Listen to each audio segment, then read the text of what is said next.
I can't tell you how much that means to me to have someone say labor's greatest friend. I can't tell you.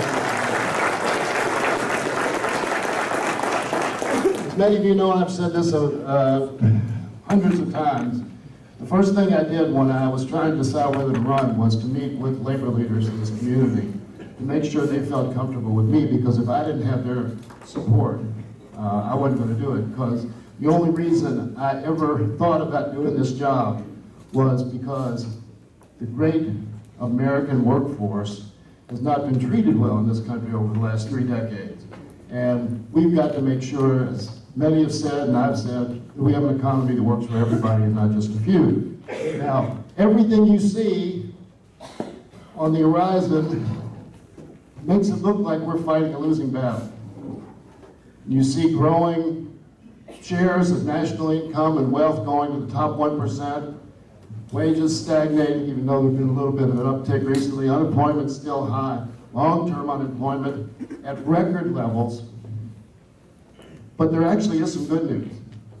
And it just happened over the last couple months. But every day in the national media and every day on the floor of the House and the floor of the Senate, there is conversation about the inequities in this economy. There are conversations about raising the minimum wage, about how desperately this is needed to help to create the aspirations of a society of our people for a better way of life. There are talks every day about the importance of unemployment insurance and extending that, and the problems with putting people back to work.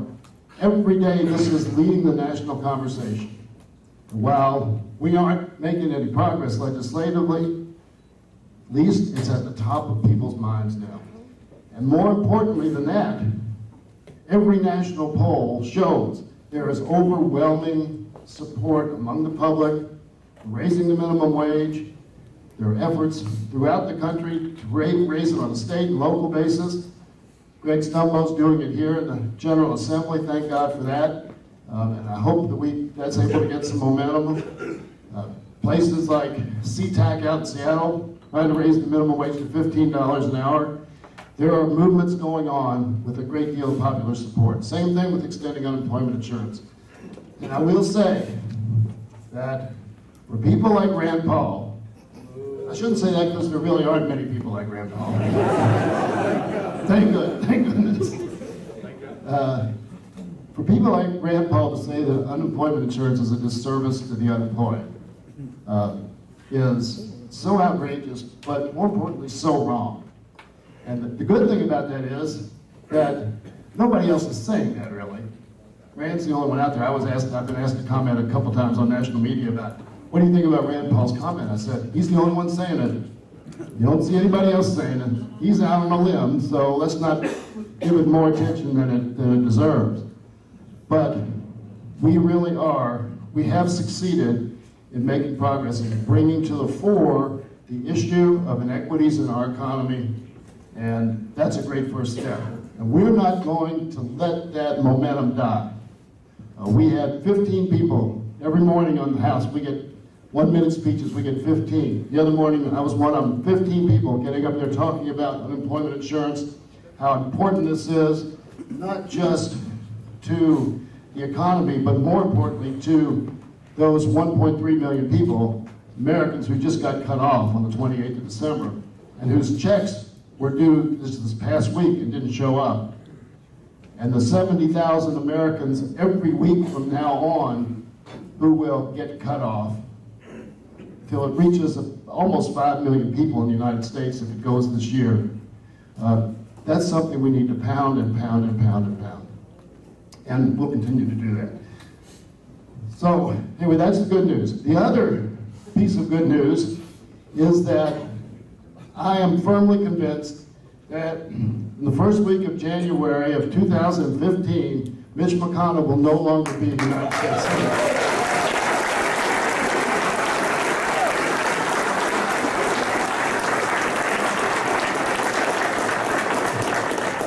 Surefire applause line.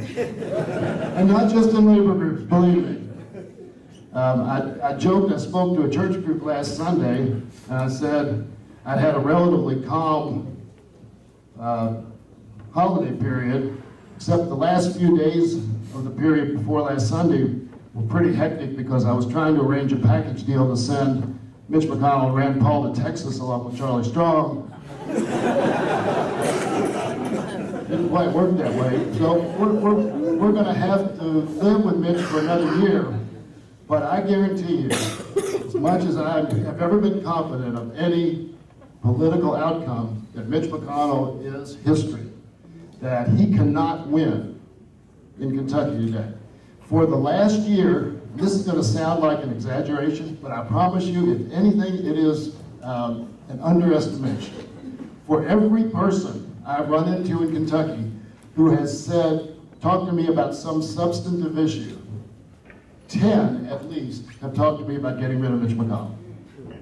I talked to Jim Gray in Lexington, he said he's getting exactly the same thing. It's coming from not just Democrats, it's coming from independents and Republicans, young and old, all across the spectrum. Sat next to a World War II veteran at an event not too long ago and said, by the way, I'm stretching a little bit because I have to introduce Allison when she gets here. But sat next to a World War II veteran at an event not too long ago. He said, John, I just have to tell you something.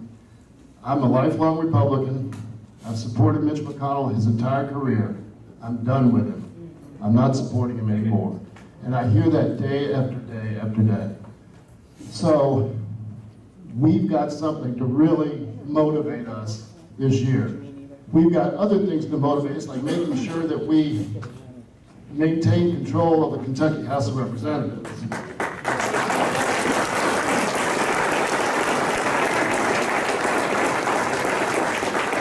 And I guarantee you, whatever I can do, whatever time I have, I don't know whether I'm going to have a hard campaign or not. Nobody's filed against me yet, so I hope that remains the case. But whatever time I have to spend this year, whether I am an opponent or not, I'm going to spend a lot of it trying to elect Allison Lundegan Grimes and Kentucky House members.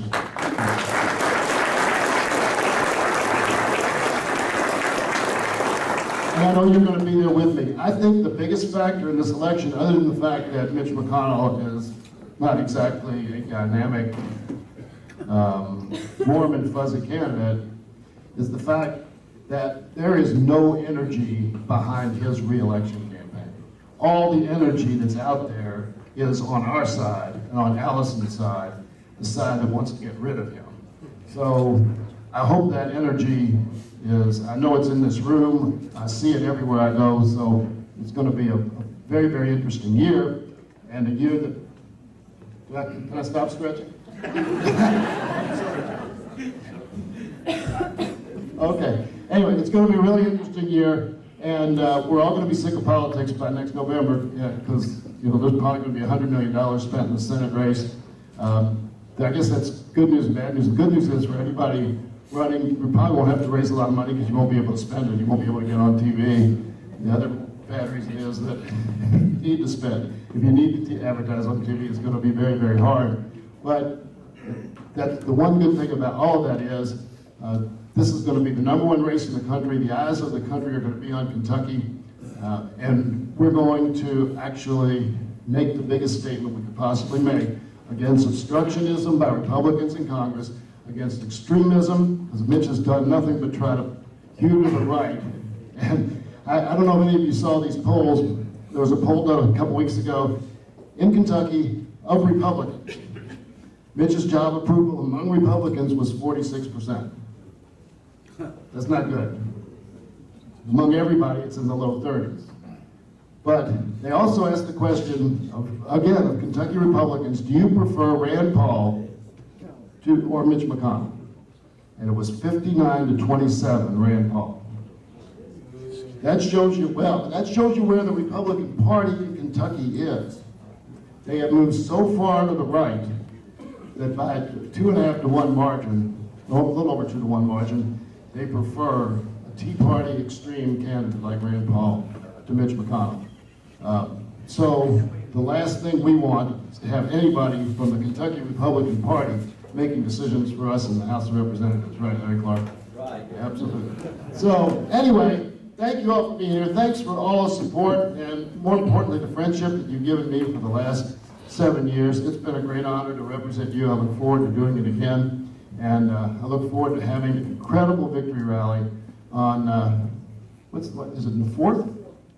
It's my birthday, actually, November 4th again this year, and we can all toast our new United States Senator Allison London Grimes. Thanks very much. God bless.